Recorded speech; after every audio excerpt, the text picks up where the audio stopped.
Hello student, I Muslima Aslam. This is lecture of design and analysis of algorithm. Today we will be study about Liang-Variskai algorithm example. Previous lecture में आपने लियांग-वारिस्काई algorithm की derivation देखी थी और इसकी algorithm देखी थी। ठीक है, तो अब आगे हम देख लेते हैं आज इसका न्यूमेरिकल। ठीक है, तो ये आपने इसकी एल्गोरिथम देखी थी, उसी बेसिस पे आपका बिल्कुल ये न्यूमेरिकल आप अप्लाई करोगे। ठीक है, तो क्वेश्चन देखिए, apply Liang Barsky clipping algorithm for calculating visible portion of the line.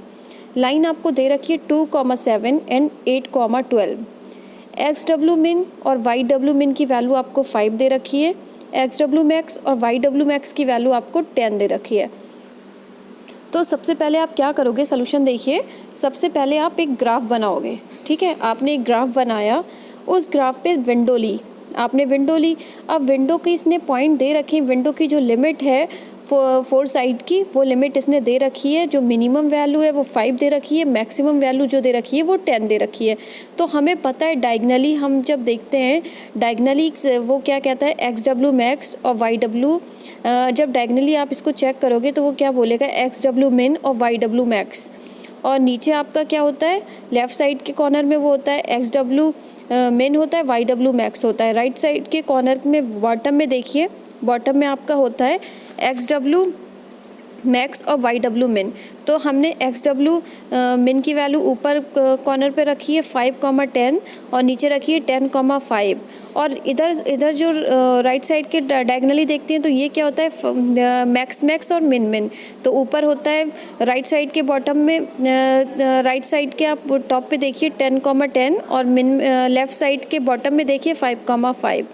ठीक है, तो ये आपने विंडो को मैंने आपको अच्छे से बता दिया है कि मैक्स मिन वैल्यू किधर आपकी होती है विंडो पे। ठीक है, उस हिसाब से आप अपने ये चारों कोऑर्डिनेट जो चारों वैल्यूज़ हैं वो रख सकते हो। ठीक है, उसके बाद हम एक लाइन करेंगे। लाइन इसने हमें दे रखी है 2,7, 8,12। मतलब कि आपको एक लाइन है P1 और दूसरी है P2। P1 और P2 के एक्स कोऑर्डिनेट और वाई कोऑर्डिनेट दोनों दे रखे हैं। तो हम क्या करेंगे, विंडो पे एक लाइन क्लिक करेंगे। जो हमने लाइन खींची है, तो देखिए उस लाइन को हमने जब बनाया है, उस लाइन को हमने जब आपका ड्रॉ किया है, तो P1 और P2, P1 नीचे इसलिए लिया है क्योंकि उसके 2,7। तो 2 देखिए आपका एक्स एक्सिस पे 2 आपका देखिए इस पॉइंट पे आपका 2 है और 7 आपका वाई एक्सिस पे, तो आपको यहाँ पे मिला P1। ऐसे ही P2 आपको कहाँ मिला, P2 पे वाई एक्सिस पे 12 और एक्स एक्सिस पे 8। तो देखिए एक्स एक्सिस पे आपको 8 पॉइंट मिला और आपको वाई एक्सिस पे 12। तो ऐसी जगह हमने ले लिया, ये आपका P1 ले लिया, P2 ले लिया, क्योंकि उसने दोनों पॉइंट हमें दे रखे थे, उस हिसाब से हमने ग्राफ पे बना लिए। उसके बाद विंडो पे आपने ड्रॉ कर ली लाइन। उसमें जहाँ जहाँ लाइन कट रही है आपके P1 डैश और P2 डैश, जो P1 के पास से जो आपकी लाइन कट रही है, इंटरसेक्शन पॉइंट मिल रहा है वो है P1 डैश, और जो P2 की तरफ से मिल रहा है वो आपका P2 डैश ले लिया। अब आपको जो फाइंड करना है इस पूरे क्वेश्चन में, वो फाइंड करना है P1 dash and P2 dash की वैल्यू आपको फाइंड करनी है। तो सबसे पहले हम क्या करेंगे, हमने क्या कहा था लियांग-वारिस्काई एल्गोरिथम में, हमने इसकी एल्गोरिथम देखी है। उसने सबसे पहले क्या आता है, एंड पॉइंट आपको दे रखे होंगे x1 y1 x2 y2, यानी कि P1 एंड P2 दे रखे होंगे, वो आप विंडो पे ड्रॉ करोगे। उसके बाद आपको क्या फाइंड करना है, delta x delta y, P1 P2 P3 P4 Q1 Q2 Q3 Q4। ये लास्ट मैंने आपको जब ये क्वेश्चन बताया था, वो मैंने आपको ये डेरिवेशन बताया था, तो delta x y delta y की वैल्यू भी आपको निकाल के दिखाई थी, P1 P2 सारी वैल्यूज़ आपको निकाल के दिखा दी हैं। देखिए यहाँ पे रखी हुई हैं, एक्स और वाई की वैल्यू यहाँ से निकलेगी आपकी, ये P1 P2 ये बॉक्स में रखा हुआ ये यहाँ पे, ऐसे ही आप इनके फॉर्मूले रखना स्टार्ट कर दोगे। तो सबसे पहले हमें चाहिए डेल्टा एक्स। तो डेल्टा एक्स के लिए फॉर्मूला क्या होता है, x2 माइनस x1। आपको पता था x2 क्या है, 8 है, और x1 आपका 2 है, तो 8 minus 2 is equal to 6। Delta y की वैल्यू आप क्या होती है, y2 माइनस y1 फॉर्मूला होता है इसका। तो y2 माइनस y1, y2 आपके पास 12 है और y1 आपके पास 7 है, तो ये आपके मिल गया 5। 6 और 5 ये क्या हो गया, डेल्टा x आपका 6 हो गया और डेल्टा y आपको 5 हो गया। अब आप P1 और P2 P3 P4 आपकी वैल्यू रखी जाएगी। इसके लिए मैंने आपके फॉर्मूला डेरिवेशन में निकलवा रखी है। अगर आपने कॉपी में अच्छे से नोट किया है तो ये एग्जाम्पल बहुत ज़्यादा ईजी है। ठीक है, P1 में आपकी जो वैल्यू है वो है माइनस डेल्टा एक्स, P2 की वैल्यू होती है डेल्टा एक्स, P3 की वैल्यू होती है माइनस डेल्टा वाई, P4 की डेल्टा वाई। अब माइनस डेल्टा एक्स का क्या हो जाएगा, जो डेल्टा एक्स की वैल्यू 6 आई थी, माइनस लगाए तो -6, डेल्टा एक्स 6 हो जाएगा। माइनस डेल्टा वाई क्या हो जाएगा, डेल्टा वाई आपका 5 आया था, माइनस लग गया तो -5। P4 की वैल्यू क्या हो जाएगी, डेल्टा वाई आपका 5 था। तो आपको जो वैल्यू मिली है P1, P2, P3, P4 की, वो मिली है -6, 6, -5 और 5। अब हमें फाइंड करना है Q1, Q2, Q3, Q4। Q1 का फॉर्मूला होता है x1 माइनस XW min, तो उसके लिए आपने फॉर्मूला पुट किया तो x1 आपका क्या था 2 और XW min पे चले जाइए, min की वैल्यू 5 थी, 2 माइनस 5 इजिकल टू -3, तो Q1 आपको -3 मिल गया। Q2 देखेंगे, Q2 का फॉर्मूला होता है XW max माइनस XW1, तो x1, तो XW मैक्स की वैल्यू आपकी क्या है 10, मैंने बताया मैक्स आपको ऑलरेडी क्वेश्चन में दे रखा है, तो 10 माइनस 2 इजिकल टू 8, ठीक है। तो अब Q3 आपका क्या है y1 माइनस YW min, तो 7 माइनस 5 इजिकल टू 2। Q4 की वैल्यू आपकी क्या है YW मैक्स माइनस Y1, तो YW मैक्स आपका 10 है, Y1 आपका 7 है, तो 10 माइनस 7 इजिकल टू 3। तो यहाँ से आपको P1, P2, P3, P4 और Q1, Q2, Q3, Q4 का आपको ये फाइंड हो गए। उसके बाद आप क्या करोगे, उसके बाद आप करोगे कि आप चेक करोगे कि P1 जो है वो 0 से बड़ा है या 0 से छोटा है, तो उसके लिए आप लूप लगाओगे, ठीक है। जैसे मैंने आपको बताया था यहाँ फॉर लूप P के इजिकल टू 0, इसी टाइप से आप एक लूप लगाओगे।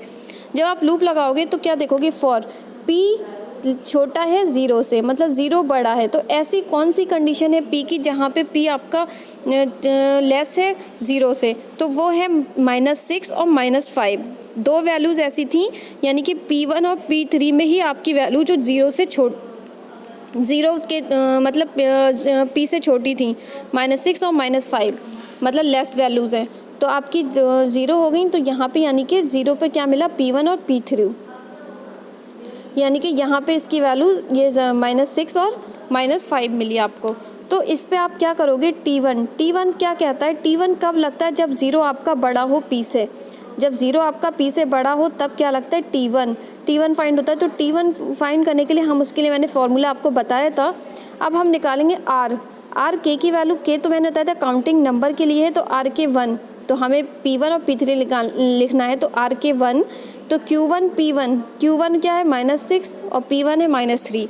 देखो Q1 -6 और P1 है आपका -3, ये गलती से आपके देखिए -3 आपका P1 है, सॉरी P1 आपका है, Q1 आपका -6 और P1 -3, ये अपोजिट लिख गया है, गलती से लिख गया, आप इसको चेंज कर दीजिएगा, -3 ऊपर आएगा और -6 नीचे आएगा, ठीक है। तो -3 ऊपर है, -6 नीचे, ये देख लीजिएगा, ध्यान से लिखिएगा। उसके बाद आपकी वैल्यू 1/2 आएगी, इसको थोड़ा सही कर लीजिएगा अपने पेपर में। और फिर लिखिएगा R K3 की वैल्यू क्या आ जाएगी, Q3/P3, Q3 is equal to 2y - 5, तो Q3 की वैल्यू आपकी 2 है और आपकी P3 की वैल्यू -5 है, तो आपने रखा 2y - 5, तो आपको मिला 1/2 और 2y - 5। अब T1 के लिए आपको 0 वैल्यू लगानी, इसका फॉर्मूला होता था मैक्स, 0 लोगे आप, 0 के अंदर आपके जो K1 और K3 आए हैं, RK1 और RK3 की वैल्यू 1/2 और -2/5 रखी। इन तीनों में से मैक्स वैल्यू क्या है, मैक्स वैल्यू आपकी 1/2 है, तो T1 के लिए आपने आपकी जो मैक्स वैल्यू निकल के आई वो क्या आ गई, 1/2 बाहर निकल के आ गई। अब आप लूप लगाओगे फॉर P जब बड़ा हो 0 से, जब P 0 से बड़ा है तो वो कौन सी कंडीशन है, P2 P4 पे, तो 0 से बड़ा P कब है, जब 6 मिल रहा है और 5 मिल रहा है, तो यानी कि P2 और P4 मिल रहा है। तो अब बिल्कुल वैसा ही काम करोगे P2 4 के लिए। अब RK2 के लिए लगाओगे Q2/P2, Q2 आपका क्या है 8 और P2 है आपका 6, 8/6 लगोगे तो 4/3 आ जाएगा। और RK4 के लिए लगाओगे तो Q4/P4, तो ये हो जाएगी वैल्यू 3/5 आ जाएगी। अब T2 के लिए आप क्या करोगे, T2 के लिए फॉर्मूला लगाओगे, इसके लिए मिन लगता है, T1 के लिए मैक्स लगता है, इसके लिए मिन वैल्यू लेनी होती है, तो मिन वैल्यू लेंगे। लेकिन T2 के लिए जो लिमिट है वो जो टाइम वेरी करता है वो क्या करेगा, 1 वेरी करेगा। और आपकी RK2 की वैल्यू 4/3 और आपकी RK4 की वैल्यू 3/5 है। तो इन तीनों वैल्यू में से सबसे मेन वैल्यू कौन सी है, वो 3/5 है, तो 3/5 आपका बाहर आ जाएगा। तो T2 मिला आपको 3/5 और T1 मिला 1/2। अब डेट इज़ आप देखोगे ये लिमिट T1 अगर बड़ा होता T2 से, तब आप खाली यहीं तक छोड़ देते, तब आपको इंटरसेक्शन पॉइंट निकालने की ज़रूरत नहीं थी। अब इसमें क्या हो रहा है, इस केस में आपका T1 जो है वो छोटा है और T2 बड़ा है। देखिए 1/2 है और T2 आपका बड़ा है, तब आप क्या करोगे, सो कैलकुलेटिंग इंटरसेक्शन पॉइंट। अब आपको इंटरसेक्शन पॉइंट निकालने की ज़रूरत है, ठीक है। तो इंटरसेक्शन पॉइंट पे आपका क्या होता था, आपको P1 डैश और P2 डैश निकालने हैं। तो इंटरसेक्शन पॉइंट के लिए फर्स्ट के लिए मतलब फर्स्ट आपको T1 की वैल्यू लगानी है। तो T1 के लगाने के x1 plus T1 delta x, तो x1 की वैल्यू 2 है, T1 आपका है 1/2 और डेल्टा x है 6, तो उसकी वैल्यू 5 आ गई। सेम y के लिए भी वही लगेगा, y1 plus t delta y, तो y1 की वैल्यू 7 है, t की वैल्यू 1/2 है, 1/2 के लिए भी लगा रहे हैं, और डेल्टा y की वैल्यू 5 है, तो ये आ गया 19/2 इज इक्वल टू 9.5। तो P1 डैश की जो दो कोऑर्डिनेट आए x और y, वो आगे एक आया 5 और एक आया 9.5। अब आप वेरी करेगा आपका टाइम T2 के लिए। T2 के लिए आप सेकंड वाला वो लगाओगे, सेकंड वाले उसमें आपका क्या होगा T2, इसके लिए फॉर्मूला लगेगा x is equal to 2 plus 6 into 3/5, यानी कि लगेगा आपका x1 plus T2 delta x। T2 delta x के लिए लगाओगे तो T2 आपका जो x1 है वो 2 आ जाएगा, और आपका जो 6 है और इंटू 3/5। जब ये फार्मूला खोलोगी तो आपकी ये 5.6 आ जाएगी, x की वैल्यू 5.6 आ गई। y के लिए सेम वैसे ही वर्क करोगे, 7 मतलब y1 plus T2 delta y, तो 7 plus 5 into 3/5 is equal to 10। तो आपको x और y के कोऑर्डिनेट यहाँ से मिल गए। ये किसके लिए निकल के आए, P2 डैश के लिए।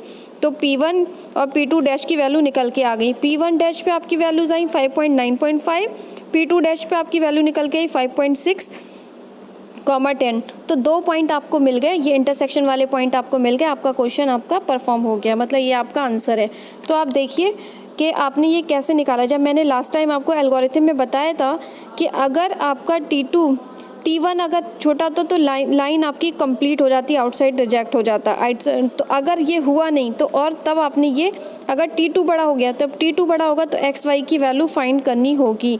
तो इसके लिए फाइंड करने के लिए फॉर्मूला था, पर हमें यहाँ T1 T2 लगाना पड़ा क्योंकि हमें 2 इंटरसेक्शन पॉइंट निकालने थे, ठीक है। तो ये हमारे यहाँ, इससे आप T1 एक बार T1 लगाओगे, एक बार T2 लगाओगे, इससे आपके P1 डैश और P2 डैश की वैल्यू फाइंड हो जाएंगी। तो आई होप आपको ये क्वेश्चन अच्छे से समझ आया हो, क्योंकि मैंने आपको ये एकदम एक एक पॉइंट आपको करके और मतलब मैंने सारे पॉइंट आपको क्लियर किए यहाँ पे। बस थोड़ा सा ये RK1 is equal to Q1 P1 में आपका मिस्टेक हो गया। Q1 की वैल्यू -3 है और P1 की वैल्यू -6 है, ठीक है। उसको अपोजिट कर लेना और सब कुछ आपका बहुत ईजी है। इसको पढ़िएगा, करिएगा, इस पर न्यूमेरिकल करने की कोशिश करिएगा, प्रैक्टिस करते रहिए, ठीक है। जब तक प्रैक्टिस नहीं करोगे कोई चीज़ आपको नहीं आएगी। और जो क्वेरीज़ है मुझसे पूछिए। और आज के लिए इतना ही, हम नेक्स्ट लेक्चर में नए टॉपिक पे बात करेंगे, ठीक है। Thank you student.